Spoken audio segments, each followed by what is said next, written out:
الله والرسول والصحابة يحمد الله.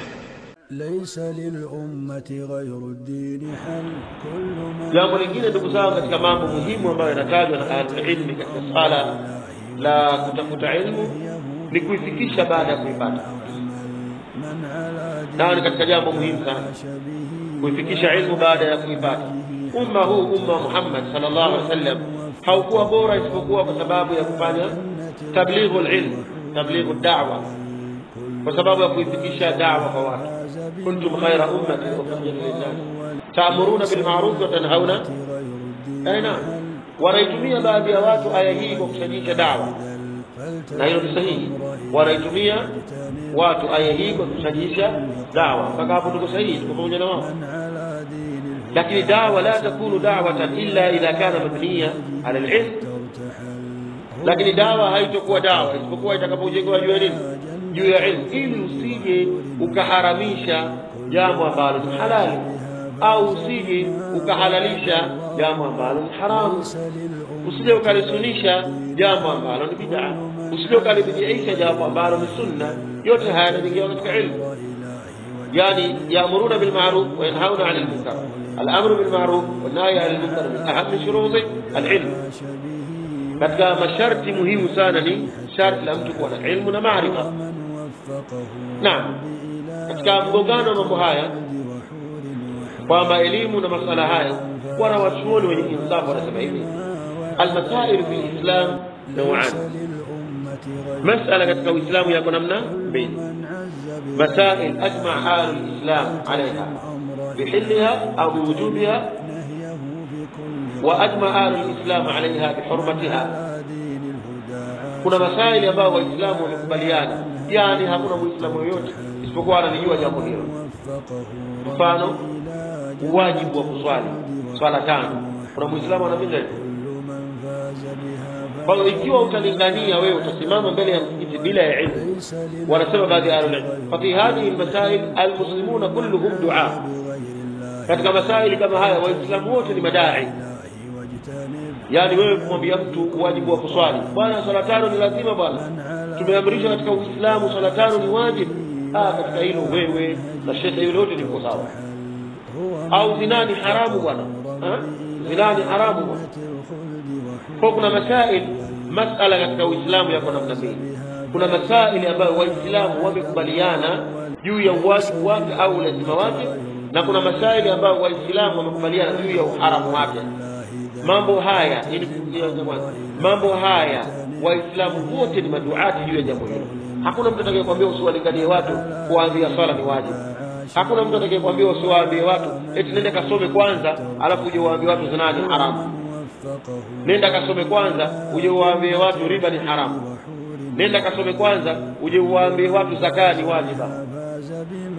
lakini kuna masail ambayo ni furu'ul masail ambayo yahitaji ila tafsil wal ilm wal bayan, fadu'atu fi hadha ahlul ilm. madu'ati katika masala haya ni ahlul ilm pekee yake. mfano katika zaka ni wajiba, lakini kwa kiwango gani zaka hiyo? zaka inahusiana na zaka ya mali. utaulizwa zile urudhu tijara inatoka inafanya zaka. katika wanyama, zaka ya wanyama, farasi wamo, farasi wanatolewa zaka. hauwezi kuwa dai katika mambo hayo mpaka una ilmu, hauwezi kuwa dai. na katika mambo hayo atakayezungumza kimakosa akadai mimi nafanya dawa tu, huyo anastahili kukosolewa na kutahadharishwa watu na yeye. kuna baadhi ya watu wanasema hapana, hata wa akhtatu au kadhabtu, hata kama nitakosea au nikasema kitu cha uongo kwa ajili ya Allah subhanahu, fa ma kadhabtu alayhi wa inna ma kadhabtu la. mimi sijamuongopea yeye bali nimemuongopea kwa maslahi yake.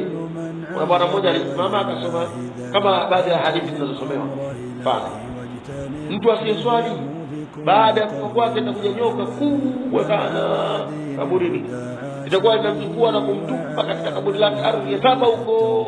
Akienda huko atakutana na bahari kina chefu, atakuwa anafanya hivyo kila baada ya kipindi cha swala. hadithi hiyo haipo. alipoambiwa kwamba hadithi hiyo haipo akasema lakini mimi kadhabtu lahu, nimeongoka kwa ajili ya maslahi yake mtume na Uislamu, nimewafundisha watu. La, dini inakubali hivyo.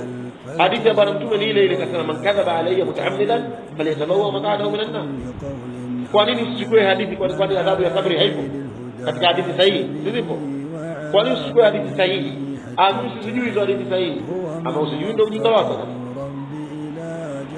Kwa yufsidu al-jahil fi din ma la yufsiduhu suyuf al-kuffar. Kwamba mtu ambaye ni mjinga katika dini anaweza akaharibu vitu ambavyo mapanga ya makafiri hawezi kuviharibu.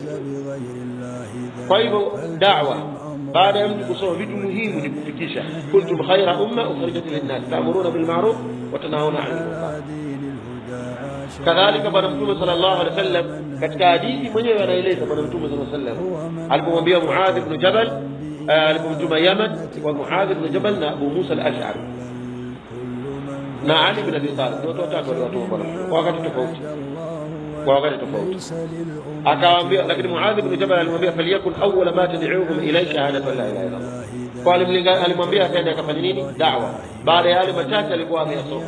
Kwa ni muhimu mtu kufanya da'wa, kuifikisha elimu ya Allah subhanahu wa ta'ala baada ya kuwa tumeisoma. Lakini ndio kama tunavyosema,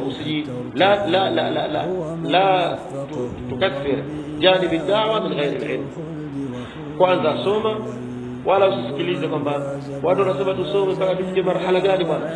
Some thanawi, some mtawassit, wala usitie kashikashi wala mwembe.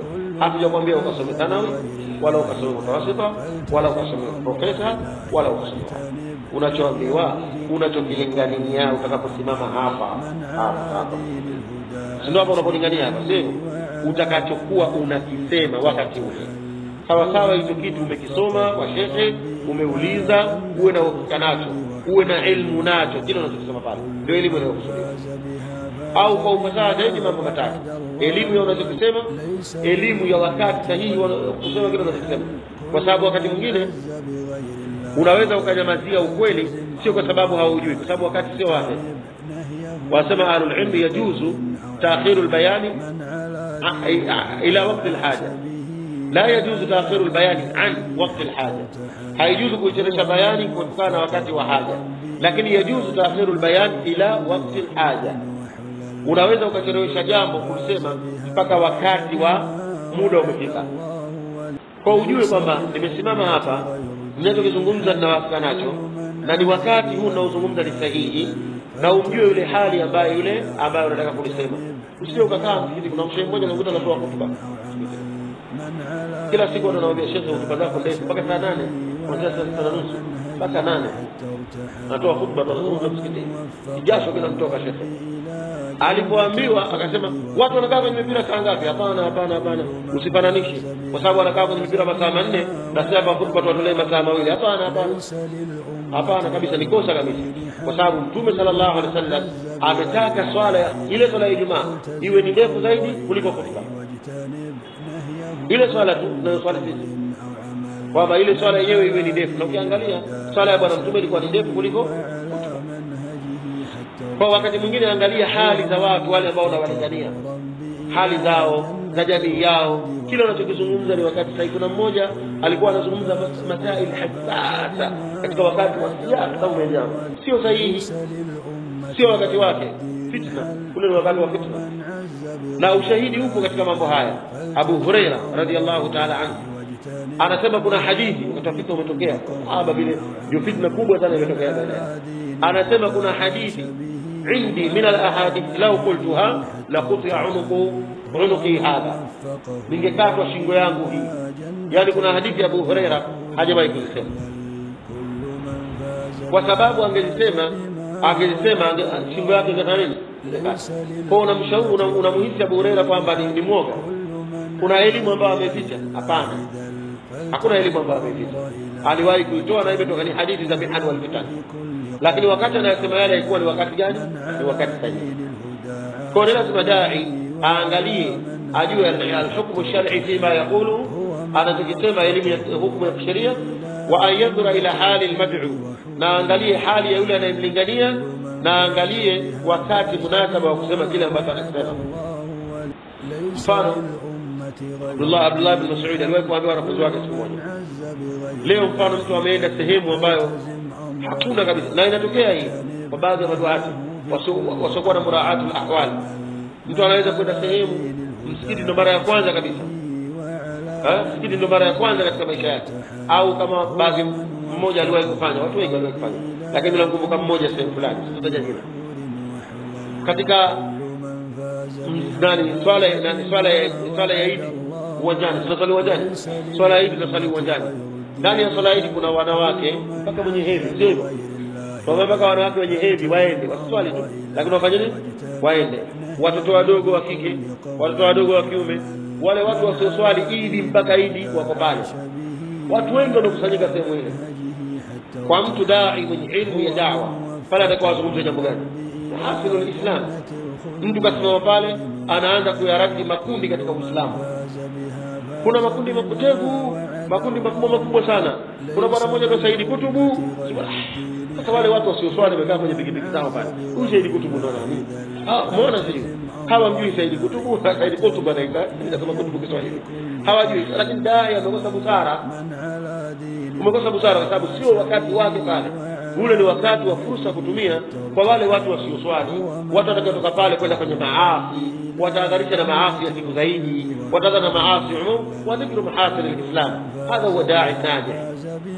Kwa hiyo dai anaposimama mbele za watu lazima ayurai ahwal an-nas, achunge hali za watu. Kuna wengine kuna wengine kila anapoona watu wanamsikiliza zaidi, yeye anaona ndo anapendezwa na ile, kumbe zako anasubiri swala, na mimi sije nikawa katika wao. Fa khairul kalami ma qalla wa dal, maneno yaliokuwa mazuri yale yaliokuwa machache na yenye nini, na yenye dalili. Naam, kuna wengine wanaona kila unapozidi watu wamekaa wanakusikiliza, wengine bado wanaondoka na kusikia hivi. Kwa dai, wewe dai unaambiwa kwamba unafanya dawa, usome, uwe na elimu. Usije ukawaambia mashehe wanasema tuwe na elimu. Elimu gani? Kwanza wenyewe Thanawi wamesoma Thanawi, Mtume alisoma Thanawi. Hakuna aliyekwambia ukasoma Thanawi, wala hakuna aliyekwambia ukasoma wapi mutawasita. Lakini usije ukasimama msikitini ukaanza kutuambia visa kwamba vipi Allah subhanahu wa ta'ala angekuumba mende wewe, vipi Allah subhanahu aya za Qur'an na mawaidha yamo ndani ya Qur'an yamo, ndani ya hadithi za Bwana Mtume sallallahu alaihi wasallam. Vitu hivyo vitu tupe mawaidha kwa aya na aya usome sawa sawa. Kuna tofauti baina ya kusahau na baina ya kukosea na baina ya kutojua aya. Vitu hivi tofauti. Unaweza ukasahau aya, ukachanganya aya zinafanana, ukachanganya, na unaweza ukasahau, na unaweza ukaisoma aya sahihi kabisa, lakini tukajua kwa unapoisoma hiyo aya ufanye nini? Uijui. Kwa ukiwa huijui usiwalalamikiwa atakayokukosoa. Kuna watu watakuja watakukosoa, uende ukasome katika kile kitu ambacho unataka uwalinganie, vinginevyo utapata dhambi kwa Allah subhanahu wa ta'ala.